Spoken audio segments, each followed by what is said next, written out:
Device আসক্তি কেড়ে নিচ্ছে নামাজের মনোযোগ। প্রযুক্তি আজ আমাদের জীবনের অবিচ্ছেদ্য সঙ্গী।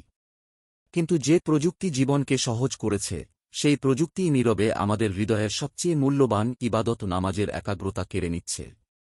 আমাদের মধ্যে অনেকেই নামাজে দাঁড়িয়েও কাজের চিন্তা, মেসেজ, নোটিফিকেশন, ফেসবুক, ভিডিও বা ফোন কলের কথা ভাবতে থাকেন। নামাজে দাঁড়ানোর পর মনে আসে, আমাকে কেউ ফোন দিচ্ছে কি না বা কেউ আমাকে মেসেজ দিচ্ছে কি না, অথবা নামাজ শেষ করেই দ্রুত কাউকে মেসেজ দিতে হবে। বারবার চেষ্টা করেও আমরা নামাজে মনোযোগ বসাতে পারি না, নামাজের মধ্যে একাগ্রতা সৃষ্টি করতে পারি না। এখন আমরা 2 রাকাত নামাজও পূর্ণ মনোযোগ সহকারে আদায় করতে পারি না। ফলে দাঁড়িয়ে থাকে শুধু আমাদের শরীর, অথচ মন ঘুরে বেড়ায় কর্মস্থলে, মোবাইলের পর্দায়, অপঠিত বার্তায় কিংবা দুনিয়ার অগণিত ব্যস্ততায়। আমরা আল্লাহর সামনে দাঁড়িয়েও যেন দুনিয়ার সামনেই দাঁড়িয়ে থাকি।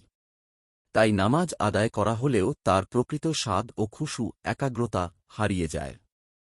পবিত্র কোরআনে মহান আল্লাহ সফল মুমিনদের অন্যতম বৈশিষ্ট্য বর্ণনা করে বলেন, নিশ্চয়ই মুমিনরা সফল হয়েছে, যারা তাদের সালাতে বিনয়ী ও একাগ্র। সূরা মুমিনুন আয়াত 1-2।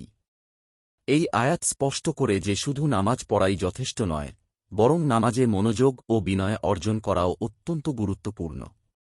আল্লাহ তাআলা অন্য আয়াতে বলেন, ধৈর্য ও সালাতের মাধ্যমে সাহায্য প্রার্থনা করো। আর এটি অবশ্যই কঠিন, তবে খুশুসম্পন্ন ব্যক্তিদের জন্য নয়। সূরা বাকারাহ আয়াত 45। এই আয়াতের ব্যাখ্যায় আলেমরা বলেছেন, যে নামাজে পরিপূর্ণ মনোযোগ থাকে না, সে নামাজ আদায় হলেও তার প্রকৃত স্বাদ থাকে না এবং পরিপূর্ণ সওয়াবও পাওয়া যায় না। মারিফুল কুরআন 1/221। নামাজের মর্যাদা অনেকাংশেই নির্ভর করে আমাদের উপস্থিত হৃদয়ের ওপর, আমাদের মনোযোগের ওপর। এ ব্যাপারে রাসূলুল্লাহ সাল্লাল্লাহু আলাইহি ওয়াসাল্লাম বলেছেন, বান্দা নামাজ আদায় করে, অথচ তার জন্য কখনো 10 ভাগের 1 ভাগ, কখনো 9 ভাগের 1 ভাগ, কখনো 8 ভাগের 1 ভাগ, এভাবে যতটুকু মনোযোগ ছিল ততটুকুই সওয়াব লেখা হয়। আবু দাউদ হাদিস 796। অন্য একটা হাদিস এসেছে, রাসূলুল্লাহ সাল্লাল্লাহু আলাইহি ওয়াসাল্লাম বলেছেন, যতক্ষণ বান্দা সালাতে এদিক সেদিক না তাকায়, ততক্ষণ আল্লাহ তার দিকে মনোযোগ রাখেন। আর যখন সে মুখ ফিরিয়ে নেয়, আল্লাহ তার থেকে মনোযোগ ফিরিয়ে নেন। তিরমিজি হাদিস 2863। বর্তমান সময়ে প্রযুক্তি আমাদের মনকে সবসময় ব্যস্ত রাখে। বিভিন্ন গবেষণায় উঠে এসেছে, বারবার স্মার্টফোনের নোটিফিকেশন মানুষের মনোযোগ ভেঙে দেয় এবং দীর্ঘ সময় ধরে গভীরভাবে কোনো কাজে মনোযোগ ধরে রাখা কঠিন করে তোলে। এই অভ্যাস নামাজেও প্রভাব ফেলে। নামাজের আগে ঘণ্টার পর ঘণ্টা সামাজিক যোগাযোগ মাধ্যমে সময় কাটানোর পর হঠাৎ সম্পূর্ণ মনোযোগ নিয়ে আল্লাহর সামনে দাঁড়ানো সহজ হয় না। অনেকেই নামাজ শুরু করার আগ মুহূর্ত পর্যন্ত ফোন ব্যবহার করেন। আবার আরও ফোন সাইলেন্ট না থাকায় নামাজের মাঝেই রিংটোন বা নোটিফিকেশনের শব্দে মনোযোগ নষ্ট হয়ে যায়। অথচ রাসূলুল্লাহ সাল্লাল্লাহু আলাইহি ওয়াসাল্লাম নামাজের আগে এমন সব বিষয় দূরে রাখতে নির্দেশ দিয়েছেন, যা মনোযোগ নষ্ট করে। তিনি বলেছেন, যখন খাবার উপস্থিত থাকে এবং পেশাব পায়খানার চাপ থাকে, তখন নামাজ নয়। মুসলিম হাদিস 560।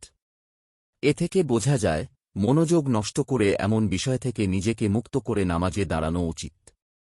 তাই সম্ভব হলে নামাজের সময় মোবাইল দূরে রাখা, অন্তত কয়েক মিনিট আগে ফোন থেকে বিচ্ছিন্ন হওয়া, রিংটোন ও নোটিফিকেশন বন্ধ করা এবং অজুর সময় থেকেই আল্লাহর স্মরণে মনকে প্রস্তুত করা, এসব ছোট অভ্যাস একাগ্রতা অর্জনে সহায়ক। পাশাপাশি তিলাওয়াতের অর্থ বোঝার চেষ্টা, সিজদার স্থানে দৃষ্টি রাখা। আজানের ধ্বনি শোনা মাত্রই দুনিয়ার সব ব্যস্ততা পেছনে ফেলে এমনভাবে আল্লাহর সামনে দাঁড়ানো উচিত, যেন এটাই জীবনের শেষ সালাত। রাসূলুল্লাহ সাল্লাল্লাহু আলাইহি ওয়াসাল্লাম বলেছেন, এমনভাবে সালাত আদায় করো, যেন এটি তোমার জীবনের শেষ সালাত। ইবনে মাজাহ হাদিস 4171। আল্লাহ তাআলা আমাদের প্রতিটি সালাত হৃদয়ের প্রশান্তি, ঈমানের শক্তি ও আখিরাতের সফলতার পাথে হিসেবে কবুল করুন। আমিন। আপনার একটি শেয়ার হয়তো কারো জীবন বদলে দিতে পারে। সাদকায়ে জারিয়া সওয়াব পেতে ভিডিওটি শেয়ার করুন। সোর্স ইসলামী জীবন, কালের কণ্ঠ।